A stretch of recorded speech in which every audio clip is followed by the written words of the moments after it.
wabarakatuh. Perkenalkan, nama saya Amir Minisa Sumantri dan rekan saya Andre Kosagi Purba. Di sini kami dari kelompok 11 kelas L4506 akan menjelaskan mengenai bit error rate. Selamat menyaksikan. Pertama yang akan kita bahas adalah parameter kualitas. Parameter kualitas adalah parameter yang digunakan untuk mengukur dan menilai kualitas sinyal dalam sistem telekomunikasi. Terdapat beberapa jenis-jenis parameter kualitas. Yang pertama adalah signal to noise ratio atau SNR, di mana signal to noise ratio ini merupakan suatu nilai perbandingan antara sinyal dengan noise pada suatu lebar pita tertentu. Jenis parameter yang kedua adalah bit error rate atau BER. BER merupakan rasio bit yang salah dengan bit yang benar. Dan jenis parameter kualitas yang ketiga adalah frame error rate atau FER. FER merupakan ukuran yang digunakan untuk mengevaluasi kualitas sinyal dalam komunikasi nirkabel, khususnya pada sistem yang menggunakan transmisi data dalam bentuk frame atau paket. Nah, dalam penjelasan kali ini akan menjelaskan lebih detail mengenai bit error rate atau BER. Jadi BER itu apa sih? Nah, BER merupakan sejumlah kesalahan bit per unit waktu, di mana kesalahan bit mengacu pada jumlah bit yang diterima dari aliran data yang telah diubah karena kebisingan, interferensi, distorsi, atau kesalahan sinkronisasi bit melalui saluran komunikasi.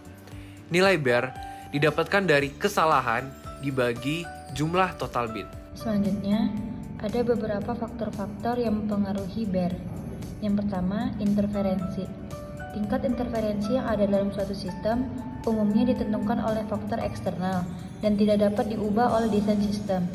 Namun, dimungkinkan untuk mengatur bandwidth sistem. Dengan mengurangi bandwidth, maka tingkat interferensi dapat dikurangi. Yang kedua, meningkatkan daya pemancar. Dimungkinkan juga untuk meningkatkan tingkat daya sistem sehingga daya per bit ditingkatkan. Yang ketiga, mengurangi bandwidth.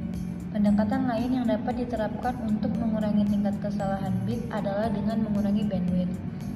Tingkat kebisingan yang lebih rendah akan diterima dan oleh karena itu, rasio sinyal terhadap kebisingan akan meningkat.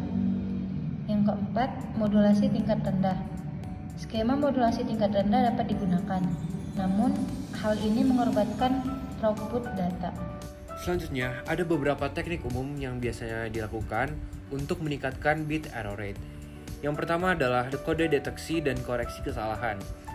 Dengan menerapkan kode deteksi dan koreksi kesalahan tingkat lanjut, seperti Hamming atau Turbo, dapat meningkatkan BER secara signifikan. Nah, kode tersebut memperkenalkan redundansi dalam data yang dikirim, memungkinkan penerima mendeteksi dan memperbaiki kesalahan. Yang kedua, skema modulasi. Contoh skema modulasinya seperti Quadrature Amplitude Modulation atau QAM atau Phase Shift Keying atau PSK. Dengan mengoptimalkan skema modulasi agar sesuai dengan karakteristik saluran, BER dapat ditingkatkan. Yang ketiga ada teknik ekualisasi. Teknik ini membantu mengurangi efek distorsi dan interferensi saluran dengan algoritma pemerataan adaptif seperti estimasi urutan kemungkinan maksimum dapat digunakan untuk mengkompensasi gangguan sinyal yang disebabkan oleh pemudaran atau distorsi multipath. Teknik yang keempat adalah amplifikasi dan penyaringan sinyal. Dengan meningkatkan kekuatan sinyal yang ditransmisikan melalui teknik amplifikasi, membantu mengatasi noise dan interferensi agar nilai bit error rate dapat meningkat. Selain itu, penggunaan filter yang sesuai seperti filter bandpass atau low pass dapat mengurangi noise dan komponen sinyal yang tidak diinginkan, sehingga menghasilkan kualitas sinyal yang lebih baik. Teknik kelima adalah teknik pengurangan kebisingan. Teknik seperti pemfilteran adaptif, algoritma peredam bising, dan keragaman spasial dapat secara efektif mengurangi kebisingan dan meningkatkan kualitas sinyal yang diterima. Teknik keenam adalah pengkodean saluran. Dengan menerapkan teknik pengkodean saluran seperti forward error correction yang memperkenalkan bit tambahan dalam data yang dikirimkan agar penerima mendeteksi dan memperbaiki kesalahan. Selanjutnya, teknik yang ketujuh yaitu kontrol daya transmisi. Mengoptimalkan daya pancar sesuai dengan kondisi saluran dapat membantu meningkatkan BER. Teknik kontrol daya adaptif memastikan bahwa daya yang ditransmisikan tidak terlalu lemah sehingga menyebabkan tingkat kesalahan yang tinggi, juga tidak terlalu kuat sehingga menyebabkan interferensi. Dengan menyesuaikan daya pancar secara dinamis, sistem dapat mempertahankan keseimbangan optimal antara kinerja dan konsumsi daya. Teknik yang kedelapan, penghindaran dan manajemen interferensi.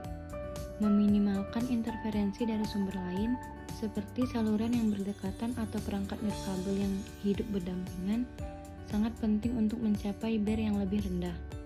Teknik seperti perencanaan frekuensi, penginderaan spektrum, dan algoritma mitigasi interferensi tingkat lanjut membantu mengelola dan mengurangi dampak interferensi, sehingga meningkatkan kinerja sistem secara keseluruhan.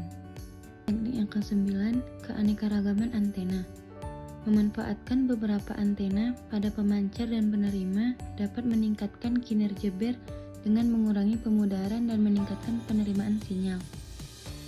Teknik seperti keragaman spasial, MIMO atau Multiple Input Multiple Output, dan beamforming membantu meningkatkan kualitas sinyal, keandalan, dan kapasitas sistem secara keseluruhan. Teknik yang ke-10, desain dan optimasi sistem. Pendekatan desain sistem komprehensif yang mempertimbangkan faktor-faktor seperti bandwidth, rasio signal to noise, skema modulasi, teknik pengkodean, dan karakteristik saluran sangat penting untuk mencapai peningkatan BER. Optimalisasi parameter ini secara sistematis melalui simulasi, pembuatan prototipe, dan pengujian dapat menghasilkan peningkatan BER yang signifikan. Selanjutnya, contoh soal mengenai bit error rate. Diketahui, dalam suatu transmisi sinyal, terdapat 55.000 jumlah bit yang ditransmisikan, dan juga terdapat 1000 bit yang diterima dalam keadaan error.